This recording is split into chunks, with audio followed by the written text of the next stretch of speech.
नमस्कार दोस्तों, कैसे हैं आप सभी? उम्मीद कर रहा हूँ अच्छे होंगे। तो लंबे इंतज़ार के बाद अंततः आपका इंतज़ार पूरा हुआ और हमारी उत्सुकता पूरी हुई। जैसा कि आप सभी को विदित है और मैंने पहले ही बता रखा था आपको कि हम टीचिंग मेथड स्टार्ट करने जा रहे हैं। तो क्या शेड्यूल रहेगा मेरा बता देता हूँ आपको। डेली 1 घंटे की क्लास रहेगी मेरी टीचिंग मेथड की और मेरा टारगेट ये है कि मैं 10-15 नवंबर तक आपको टीचिंग मेथड जो है जो मेरे सब्जेक्ट्स के हैं वो आपको पूरे करवा दूंगा।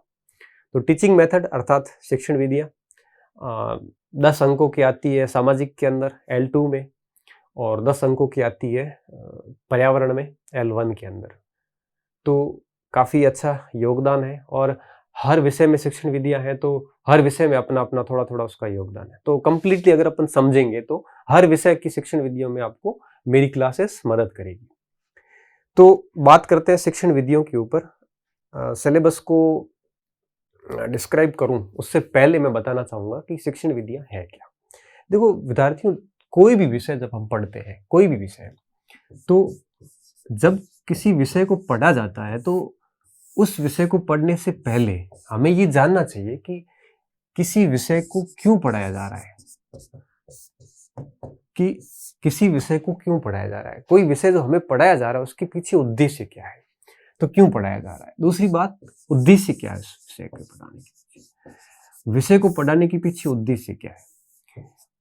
सबसे अहम बात कि जो विषय पढ़ाया जा रहा है तो उस विषय को पढ़ने के बाद परीक्षा एजेंसी हो, चाहे सरकारें हो, चाहे शिक्षा विभाग हो, वो हमारे से क्या चाहते हैं कि हमारे में क्या परिवर्तन आए। तो ये चीजें सबसे महत्वपूर्ण है कि हमारे में क्या परिवर्तन आए। किसी भी विषय को जब पढ़ते हैं तो हमें जानना चाहिए कि ये विषय क्यों पढ़ाया जा रहा है, विषय के उद्देश्य क्या है और इस विषय के पढ़ने के बाद में हमारे में क्या परिवर्तन एक्सपेक्टेड है, होने चाहिए। सबसे पहली बात कि विषय क्यों पढ़ाया जा रहा है, उससे भी पहले कि विषय है क्या। अब अगर बात करें अपने विषय की, तो अपना विषय है, अभी अपन जो पढ़ेंगे वो है शिक्षण विधियां। अब बात दरअसल ये है कि शिक्षण विधियां कोई अलग से विषय नहीं है। शिक्षण विधियां कोई अलग से विषय नहीं है। शिक्षण विधियां वो तकनीकियां हैं, वो तरीके हैं जिनका उपयोग करके टीचर्स अर्थात शिक्षक अपने विद्यार्थियों को, अपने शिक्षार्थियों को विषय वस्तु पहुंचाता है, अपने विद्यार्थियों को सिखाता है, जो अध्याय वो लेके आया है उस अध्याय को अपने विद्यार्थियों तक पहुंचाता है। जो वो तरीका है टीचर्स का विद्यार्थी तक पहुंचने का, टीचर अपनी अप्रोच विद्यार्थी तक ले जाता है। ये जो तरीका है टीचर और विद्यार्थी के बीच का, ये जो चैनल है, इसे हम टीचिंग मेथड बोलते हैं। तो ये कोई अलग से विषय नहीं है इतिहास, राजनीति, अर्थव्यवस्था की तरह। यह महज वो सिस्टम है, वो चैनल है, वो तौर तरीका है जिसके जरिए शिक्षक शिक्षार्थी तक पहुंचता है। तो शिक्षण विधियां अलग से विषय नहीं है।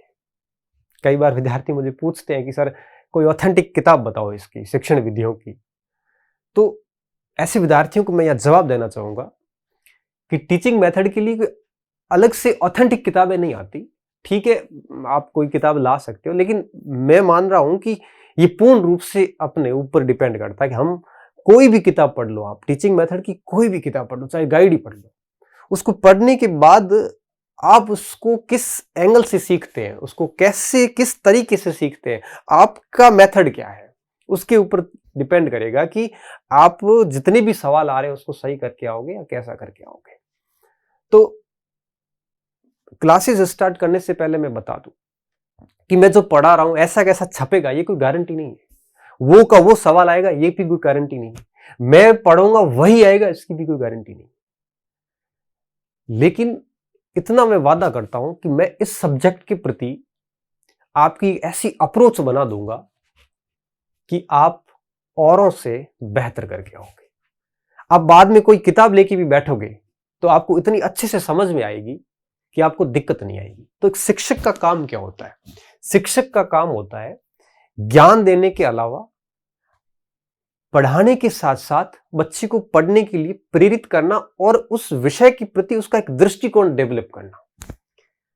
जब मैं इतिहास पढ़ाता हूं तो विद्यार्थियों को न केवल फैक्ट फिगर चीजें समझाता हूं, साथ साथ में उनको यह भी बताता हूं कि इतिहास को पढ़ना कैसे है, ताकि जब भी हमारा बैच पूरा होगा, जब भी हमारा और स्टूडेंट के बीच का संपर्क टूट जाएगा, तो वो बच्चा जब भी कोई नई किताब पढ़ेगा तो उसको इतिहास को पढ़ने में बिल्कुल भी मुश्किलात नहीं आएगी।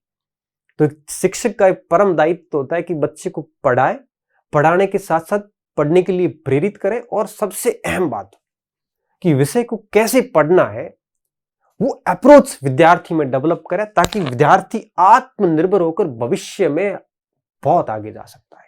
हर एक चीज को बड़ी तन्मयता के साथ और बड़ी अच्छी अप्रोच के साथ समझ सकता है। अगर आप स्टूडेंट को केवल और केवल नॉलेजफुल बातें ही बताओगे तो बच्चा आप तक सीमित हो जाएगा, और बच्चे को कभी संकीर्णताओं में बांधना नहीं चाहिए। बच्चे में ऐसी अप्रोच डेवलप करो कि वो आगे 4 और किताबें पढ़ के टीचर्स से भी आगे जा सके।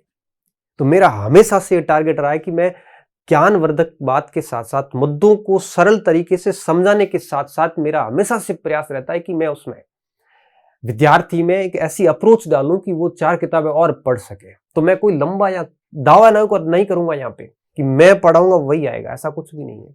लेकिन मैं जो चीजें समझाऊंगा आपको, हमारा काम सिर्फ इतना होता है कि चीजों को सरल करके आपके समक्ष लाना। शिक्षक का क्या काम होता है? शिक्षक का काम होता है जटिलता को सुगमता के साथ आपके सामने रखना, ताकि वो चीजें आपको अच्छे से समझ में आ जाए और आप उनसे डरे नहीं, एक झिझक जो है आपकी वो दूर हो जाए। तो इस पूरे चैप्टर में जो भी आगामी जो भी अब शिक्षण विधियों की क्लासेस चलेगी, तो मेरे यहाँ पे 3 प्रयास होंगे। पहला प्रयास कि शिक्षण विधियों के जो टर्मिनोलॉजी वगैरह है, इनको आसानी के साथ आपके समक्ष रखना, ताकि आपको समझ में आसानी से आए। दूसरा, हर एक मुद्दे का निष्कर्ष आप तक पहुंचाना कि मुद्दा दरअसल है क्या, ताकि किसी भी विषय वस्तु की थीम आपके मस्तिष्क में डेवलप हो सके। और सबसे अंतिम बात कि एक ऐसी अप्रोच डालना कि 90 अंकों की जो शिक्षण विधियां, हर विषय अलग अलग विषयों की, चाहे गणित की हो चाहे साइंस वालों की हो, उनके प्रति आपकी एक ऐसी अप्रोच डेवलप हो कि आप बहुत बढ़िया तरीके से शिक्षण विधियों में कर सकते हो। मेरा यहाँ पे यही टारगेट है। अब मैं आता हूं मेन पॉइंट पे कि शिक्षण विधियां है क्या। मैंने बताया आपको कि एक तरफ शिक्षक है और दूसरी तरफ शिक्षार्थी है। अब शिक्षक और शिक्षार्थी के बीच का जो रिलेशन है, ज्ञानवर्धक जो रिलेशन है, किस तरह से शिक्षक शिक्षार्थी को अपना कंटेंट पहुंचाता है, किस तरह से शिक्षक पाठ्य सामग्री को शिक्षार्थी तक पहुंचता है, किस तरह से शिक्षक चीजों को, मुद्दों को और विभिन्न अध्यायों को, टॉपिक्स को किस तरह से आसानी से शिक्षार्थी तक पहुंचाए, ताकि शिक्षार्थी बेहतरीन आउटपुट वापस शिक्षक को दे। तो शिक्षक और शिक्षार्थी के बीच में जो लर्निंग का जो ये चैनल है, ये जो संबंध है, इसमें शिक्षक कौन सा तरीका अपनाता है, इस तरीके को हम दरअसल शिक्षण की विधि बोलते हैं। हर विषय का अपना तरीका होता है। विज्ञान के अलग तरीके होते हैं, गणित के अलग तरीके होते हैं, लैंग्वेज के अलग तरीके होते हैं, सोशल साइंस के अलग होते हैं, पर्यावरण के अलग होते हैं। इसलिए हर विषय की शिक्षण विधियां अलग अलग होती है। लेकिन इन सब विधियों में जो कॉमन बात है वो ये है कि इन सारी विधियों में जो सबसे कॉमन बात है वो है इनकी उद्देश्य, वो है इनके परिवर्तन, वो है कि है क्या है। इसलिए अगर अपन किसी भी विषय की शिक्षण विधियां जब पढ़ेंगे, उन विधियों को अगर गहराई से समझेंगे, तो वो विधियां अपनों को दूसरे विषय की शिक्षण विधियों में बराबर की मदद करेगी। इसलिए इनको ध्यान से समझना, आपको हर विषय की शिक्षण विधियों में मदद मिलने वाली है। तो शिक्षण विधियां है क्या, तो आप अच्छे से कहिए कि शिक्षक और शिक्षार्थी के बीच के संबंध, लर्निंग संबंध, अर्थात शिक्षक किस तरीके से अपना कंटेंट, अपनी पाठ्य वस्तु शिक्षार्थी तक पहुंचाती है, वही तरीका ही शिक्षण विधि कहलाता है। सामान्य शब्दों में कहे तो टीचर कैसे पढ़ाता है, इस कैसे का जवाब ही क्या है, शिक्षण विधि है। उसके बाद बात आती है कि क्यों, आखिर क्यों पढ़ाई जाती है, ये शिक्षण विद्या क्यों पढ़ाई जाती है। शिक्षण विद्या शिक्षकों को इसलिए पढ़ाई जाती है कि शिक्षक बेहतरीन तरीके से अपना कंटेंट विद्यार्थी तक दे सके। देखो, गलतियां दो टाइप की होती है, एक व्यक्ति चाहकर करता है और एक व्यक्ति अनचाह करता, मतलब उसको पता नहीं होता कि मैं गलती कर रहा हूं और वो कर लेता है। गलती तो गलती है। सरकार का यहां पे इंटेंशन ये होता है, माध्यमिक शिक्षा बोर्ड का यहां पे इंटेंशन ये रहता है कि आपको शिक्षण विधियों से अच्छे से वाकिफ करवाया जाए ताकि कोई अनचाही गलती न, और बच्चों को आप और इफेक्टिव तरीके से लर्निंग करवा सको।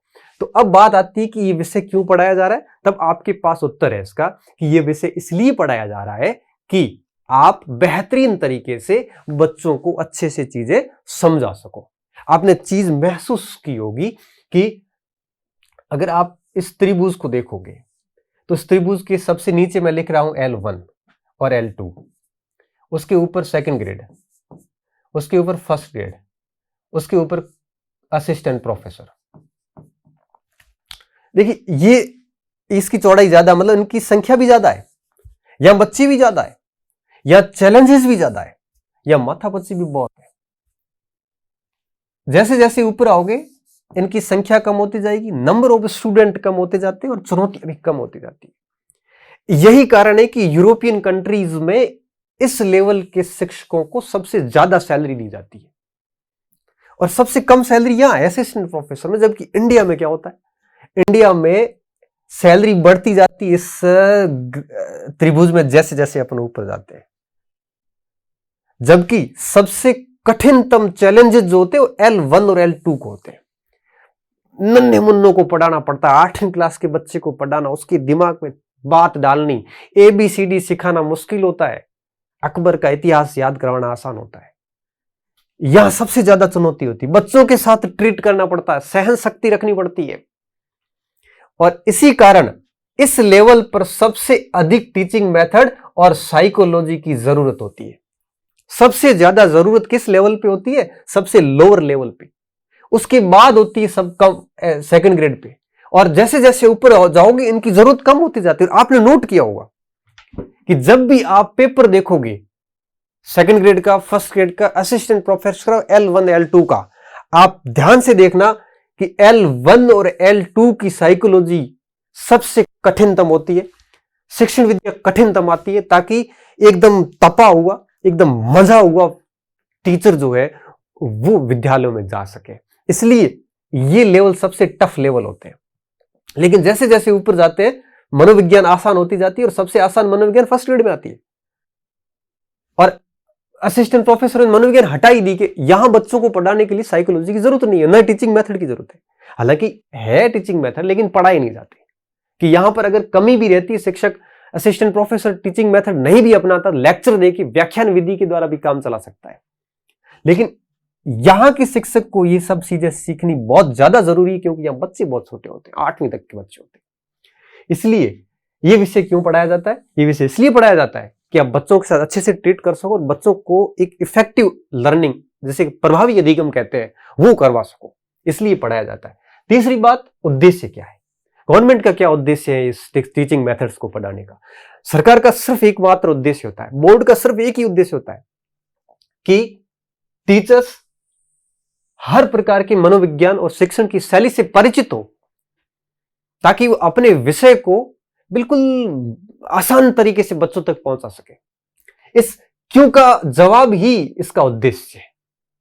और सबसे महत्वपूर्ण बात कि सरकार ये पढ़ा के अपने में क्या परिवर्तन देखना चाहती है। सरकार और बोर्ड, जो भी परीक्षा एजेंसी, जो भी परीक्षा पेपर लेता है, वो ये परिवर्तन देखना चाहता है कि शिक्षण विधियां पढ़ने के बाद में आपकी टीचिंग शैली में परिवर्तन हो जाए, आप कैसे पढ़ाते हो उसके तौर तरीके में चेंजेस आ जाए, तो और ये चेंजेस पॉजिटिव चेंजेस हो। इसलिए पूरे प्रयास किए जाते हैं कि हम में कुछ परिवर्तन हो, ताकि हम बढ़िया तरीके से बच्चों को पढ़ा सके। यहां छोटा सा सवाल बन सकता है कि शिक्षण विधियां क्या है, 4 ऑप्शन आएंगे, अपने को बेस्ट वन चुनना पड़ेगा। तब आप कह सकते हो कि शिक्षक के द्वारा अपने अध्ययन अध्यापन के दौरान पाठ्य वस्तु को बच्चों तक पहुंचाने की विधि क्या कहलाती है, शिक्षण विधि कहलाती है। पूछा जा सकता है कि शिक्षण विधियां क्यों पढ़ाई जाती है? ताकि अधिगम प्रभावी हो और बच्चों के स्तर के अनुकूल हो, बच्चों का स्तर समझ जाए शिक्षक।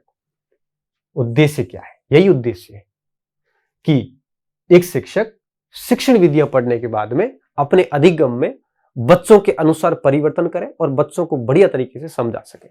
और परिवर्तन क्या होने चाहिए, ऐसे छोटे छोटे सवाल बन सकते हैं। टीचिंग मेथड एक प्रकार का एक ऐसा विषय है जो एक विषय ही नहीं है, बल्कि अपने आप में चेंज करने के तरीके होते हैं। प्राचीन काल से चला आ रहा है, हर विषय की अपनी टीचिंग मेथड अलग अलग होती है। अब बात ये आती है कि हम कौन से शिक्षण विधियां पढ़ने वाले हैं। तो जहां तक अपनी क्लास की बात है, तो अपन शिक्षण विधियां पढ़ेंगे पर्यावरण की और सामाजिक की।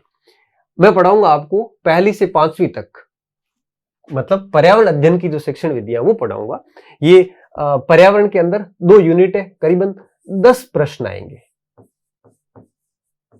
करीबन नहीं, कन्फर्म 10 क्वेश्चन आएंगे, ज्यादा ही आएंगे। मतलब पर्यावरण के अंदर जो 30 अंकों का मटेरियल है उसमें 10 अंकों के ये टॉपिक आएंगे और ये टॉपिक मैं सारे आपको क्लियर करवाऊंगा। सबसे पहला टॉपिक है पर्यावरण अध्ययन के क्षेत्र और संकल्पना। इसमें मैं पढ़ाऊंगा कि किस तरह से पर्यावरण अध्ययन जो है वो आपके यूं कहिए कि इसका क्षेत्र क्या है, क्या क्या पढ़ा जाता है इसमें, इसका पूरा कंसेप्ट बताऊंगा आपको। इसके अलावा मैं बताऊंगा कि पर्यावरण अध्ययन के क्या क्या महत्व है और विभिन्न सारे विषयों के साथ में पर्यावरण अध्ययन का क्या संबंध है। इसके अलावा मैं पढ़ाऊंगा यहाँ पे कि पर्यावरण अध्ययन जो है उसका इसके कौन कौन से अधिगम के सिद्धांत कौन से, लर्निंग प्रिंसिपल कौन से। इस तरह से ये सारा चैप्टर मैं आपको क्लियर कराऊंगा। करीबन 7 से 8 दिन मेरे को लगेंगे। यहाँ पे मेरा ये सिस्टम रहेगा, एक दिन L1 की क्लास, एक दिन L2 की क्लास, क्योंकि डेली अगर मैं क्लासेस 2 रिकॉर्ड करूंगा तो अध्ययन की गुणवत्ता में प्रभाव पड़ सकता है। तो एक दिन L1 की आएगी, एक दिन L2 की आएगी, कंटिन्यू क्लासेस रहेगी। तो ये कुल 3 और 3 6 टॉपिक है। 6 टॉपिक से 10 प्रश्न आएंगे। तो मान के चलिए प्रत्येक टॉपिक से 2 प्रश्न आने वाले हैं। बहुत ही महत्वपूर्ण टॉपिक है। बस 8-10 क्लासेस का मैटर है, ये आराम से खत्म करेंगे। कल से अपन यहीं से शुरू करने वाले हैं। इसके अलावा मैं क्या पढ़ाने वाला हूं आपको, इसके अलावा 4 टॉपिक, 3 और 2 5 टॉपिक और भी है। ये 5 और ये हो गए आपके 6, टोटल 11 टॉपिक है और 10 प्रश्न आएंगे। मतलब एक टॉपिक से एक सवाल आएगा यहाँ पे, बहुत ही महत्वपूर्ण है यहाँ पे। इसके अलावा मैं पढ़ाऊंगा आपको L2 के लिए, L2 की सामाजिक का यूनिट यूनिट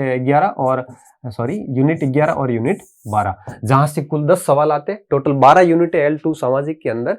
12 में से 10 यूनिट तो ज्योग्राफी, हिस्ट्री, पॉलिटी की है और 2 यूनिट जो है वो आपके सोशल साइंस के इस पेडागोजी की इश्यूज की है। 2 यूनिट है, एक यूनिट ये रही और एक यूनिट है आगे ये, टोटल 2 यूनिट है। लेकिन सबसे खास बात ये भी है कि साइंस में भी कुछ ऐसी यूनिट्स है और इसके अलावा हिंदी में भी बहुत सारा कुछ कॉमन है, संस्कृत में भी बहुत सारा कुछ कॉमन है। तो हर एक दिन L1 की क्लास होगी, एक दिन L2 की क्लासेस होगी। आज अपन ने परिचय करा है और कल की जो मेरी क्लास होगी शाम को इसी समय आपको क्लास मिलेगी। सभी को क्लास शुरू करने से पहले मैं कुछ और हिदायतें आपको देना चाहूंगा। और मेरी सबसे पहली हिदायत आपको ये होगी कि एक अपना अलग से रजिस्टर मेंटेन करना और जैसे जैसे मैं पढ़ाता हूं साथ साथ में पॉज करते जाना और उस नोट्स लिखते जाना। तो रजिस्टर मेंटेन करो और रजिस्टर में शॉर्ट नोट्स बनाते रहो साथ साथ में। ये काम कर लेना आप। इससे क्या होगा, इससे आपको पता चलता रहेगा कि क्या चीजें महत्वपूर्ण है, किसी विषय को कैसे पढ़ना है। एक बड़ी अप्रोच आपकी डेवलप हो जाएगी। दूसरा क्या करना है, आपके पास जो भी घर पे किताब है शिक्षण विधियों की, जो भी किताब है, मैं ये नहीं कहूंगा ये लाओ वो लाओ, जो भी किताब है, जैसे अपन ने ये टॉपिक आज पढ़ा एक, आप घर पे उसी टॉपिक को अपने पास जो भी किताब है उससे एक बार वापस देख लेना। इससे क्या होगा कि आपकी अंडरस्टैंडिंग और अच्छे से डेवलप होगी। और हो सके तो आप प्रश्न भी देखना जो टॉपिक हमने पढ़ा है उसके, ताकि आपको एक अंदाजा हो जाएगा कि इस टॉपिक से कैसे क्वेश्चन आते हैं। हालांकि जैसे टॉपिक पूरा होगा इसके प्रश्न मैं भी आपको सॉल्यूशन करवाऊंगा, जिससे कि आपका प्रश्न करने का तरीका आपको आ जाएगा। मैं भी करवाऊंगा, लेकिन आप भी करते रहना। तीसरी चीज, आप अपनी नियमितता निरंतर बनाए रखना, क्योंकि नियमितता जो है ये रखोगे तो क्या होगा कि कंटिन्यू आप अगर जुड़े रहोगे तो 10 या 15 दिन के अंदर आपके 10-15 नंबर कंफर्म हो जाएंगे। इसलिए फायदा ये होगा आपको कि नियमितता से आपके एक सब्जेक्ट के प्रति अच्छा दृष्टिकोण डेवलप हो जाएगा और सब्जेक्ट भी तैयार हो जाएगा। अच्छा, इसके अलावा चौथी चीज, क्या इसके अलावा और कुछ पढ़ना है आपको क्लासेस के अलावा? तो मैं आपको अच्छे से बता देता हूं कि मेरी क्लासेस आपको उस सब्जेक्ट की अप्रोच डेवलप कराएगी, मुद्दों को समझा देगी अच्छी तरीके से। और मैं तो ये कहता हूं अगर मेरी क्लास ही पढ़ के जाओगे और कुछ भी नहीं पढ़ोगे तो भी आप अच्छे खासे क्वेश्चन सही कर लोगे। लेकिन मैं आपको यह सजेशन दूंगा कि कोई भी एक किताब आप साथ में जरूर रखना, और घर जब भी मेरा टॉपिक पूरा होता है तो उस किताब से उस टॉपिक को वापस देखना, ताकि आपका और अच्छे से क्लियर होगा। लेकिन जैसे ये सारा कोर्स पूरा होगा, अपने डाउट आप कॉपी के अंदर नोट कर लेना, और मैं वापस एक जैसे ही पूरा होगा लाइव सेशन करूंगा, और लाइव सेशन के अंदर डाउट जितने भी आपके होंगे उन सारों का मैं सॉल्यूशन करूंगा। अच्छा, जैसे ही चैप्टर पूरा होगा इसको पीडीएफ में कन्वर्ट करके और टेलीग्राम चैनल पर चढ़ा देंगे, सक्सेस पॉइंट के टेलीग्राम चैनल पर। ये सारी चीजें अपनी रहेगी, ये पूरा खाका था। और कल से L1 की क्लास स्टार्ट हो जाएगी, और इतना मैं कह सकता हूं कि 15 नवंबर तक या 20 नवंबर तक ये शिक्षण विद्या कंप्लीट आपको मैं यूट्यूब पर दे दूंगा। बहुत बहुत धन्यवाद स्टूडेंट, अच्छे से रहना, मस्त रहना और पढ़ते रहना। उम्मीद कर रहा हूं आपको क्लास अच्छी लगी होगी। थोड़ा स्टार्टिंग का फेज है तो कैमरे के सामने नजर बना के रखना, ये कंसिस्टेंसी थोड़ा सा दिक्कतें आती हैं, लेकिन समय के साथ इन दिक्कतों पर हम विजय जरूर प्राप्त करेंगे। मस्त रहना, अच्छे से रहना और पढ़ते रहना।